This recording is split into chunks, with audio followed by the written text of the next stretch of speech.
سنہرا ہندوستان میں آپ کا خیر مقدم استقبال ہے۔ ناظرین کرام، آج وطن عزیز کے بہترین سپوت، سماجی مسلح، عظیم قانونداں، دستور ہند اور قوم و ملت کے بہترین معمار ڈاکٹر بھیم راؤ امبیڈکر کا یوم ولادت و امبیڈکر جینتی ہے۔ اس موقع پر ہم اپنے چینل کی جانب سے انہیں خراج عقیدت پیش کرتے ہیں۔ ناظرین کرام، امبیڈکر جینتی کے پرمسرت موقع پر آج ہم ڈاکٹر بھیم راؤ امبیڈکر کے تعلق سے باتیں کریں گے، لیکن گفتگو میں آگے بڑھنے سے قبل آپ سے گزارش ہے کہ ہمارے چینل کو سبسکرائب کریں، ویڈیو کو لائک اور شیئر کریں، ساتھ ہی ساتھ کمنٹ بھی کریں۔ دوستو، ڈاکٹر بھیم راؤ امبیڈکر کی ولادت 14 اپریل 1891 کو مدھیہ پردیش کے گاؤں میں ہوئی۔ ان کے والد کا نام رام جی مالو جی سکپال تھا، جو کہ برطانوی فوج میں صوبیدار تھی۔ ان کی والدہ کا نام بھیما بائی سکپال تھا، جو کہ امبیڈکر کے بچپن میں ہی انتقال کر گئی تھیں۔ ناظر کرام، امبیڈکر اپنے والدین کی 14ویں اولاد تھی۔ ان کا خاندان دلت برادری سے وابستہ ہونے کے باعث امبیڈکر کا بچپن سماجی امتیاز، مفلسی اور دشوارکن ماحول میں گزرا۔ وہ اپنے بنیادی حقوق سے محروم رہے۔ اسکول میں انہیں کلاس روم سے باہر بیٹھنا پڑتا تھا، پھر بھی اپنی بہترین و قوی ذہانت کی وجہ سے اپنے تعلیمی سفر میں وہ تیزی سے آگے بڑھتے رہے۔ بھیم راؤ نے ممبئی کے ایلفنسٹن ہائی اسکول سے میٹرک پاس کیا۔ اس کے بعد انہوں نے ایلفنسٹن کالج میں داخلہ لیا، وہاں سے معاشیات اور علم سیاسیات میں گریجویشن کیا۔ پھر نیو یارک چلے گئے۔ کولمبیا یونیورسٹی میں 1915 میں ایم اے کیا اور 1917 میں انہوں نے وہاں سے پی ایچ ڈی کی ڈگری حاصل کی۔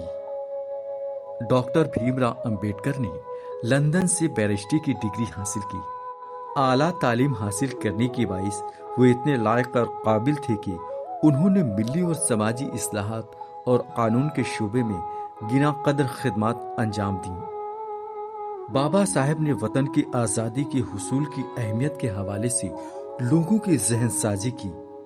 انہوں نے معاشرے میں غریب، مزدور اور پچھلے طبقوں سے وابستہ لوگوں کے ساتھ امتیازی سلوک کے خلاف صدائے احتجاج بلند کی۔ پسماندہ طبقات کے لوگوں کے ساتھ منصفانہ و رواداری کا رویہ عام کرنے کے لیے آواز اٹھائی۔ ناظر کرام، ڈاکٹر بھیم راؤ امبیڈکر دستور ہند کی تعمیر کے روحی رواں تھے۔ انہیں بابائے دستور یا دستور کا معمار بھی کہا جاتا ہے۔ انہیں آئین بنانے کا فریضہ انجام دینے والی ڈرافٹنگ کمیٹی کا چیئرمین بنایا گیا تھا۔ بابا صاحب کی قیادت و سرپرستی میں اتحاد و اخوت، مساوی حقوق، مذہبی، ملی، لسانی و ثقافتی آزادی کا علمبردار دستور یعنی دستور ہند مکمل ہوا اور 26 جنوری 1950 کو دستور ہند کا نفاذ عمل میں آیا۔ ناظر کرام، ڈاکٹر بھیم راؤ امبیڈکر نے دستور میں چھوا چھوت اور امتیازی سلوک کے خاتمے پر خصوصی زور دیا ہے، جو کہ آرٹیکل 15، 17 اور 21 میں نمایاں ہے۔ انہوں نے دلتوں اور پسماندہ طبقات کے لوگوں کے حقوق کی حفاظت کے تعلق سے دستور میں آرٹیکل 330 اور 332 کو جگہ دی۔ علاوہ ازیں دستور ہند میں وفاقی ڈھانچہ اور اتحاد و فردی حقوق کی حفاظت کی خاطر بھی آرٹیکل شامل کیے۔ انہوں نے اپنے قانونی خوبیوں اور ملی بصیرت کا خوبی سے استعمال کر کے مظلوموں کی خاطر ایک ایسا قانون بنایا جو نہ صرف ہندوستان کو منظم کرتا ہی بلکہ ملی و معاشرتی تغیر و تبدل کا ایک بہترین وسیلہ بھی ہے۔ بابا صاحب نے اپنی زندگی کا بڑا حصہ ذات پات اور چھوا چھوت کے اختتام اور پسماندہ طبقات کے حقوق کی حفاظت میں وقف کر دیا۔ انہوں نے دلتوں کو عوامی پانی استعمال کرنے کا حق دلانے کی خاطر مہاراشٹر میں بڑی اور تاریخی تحریک چلائی تھی۔ ڈاکٹر بھیم راؤ امبیڈکر خواتین کو سماج میں برابری کے حقوق دلانے کے بڑے حامی تھے۔ انہوں نے خواتین کے حقوق کی پاسداری کے حوالے سے بھی کافی جدوجہد کی۔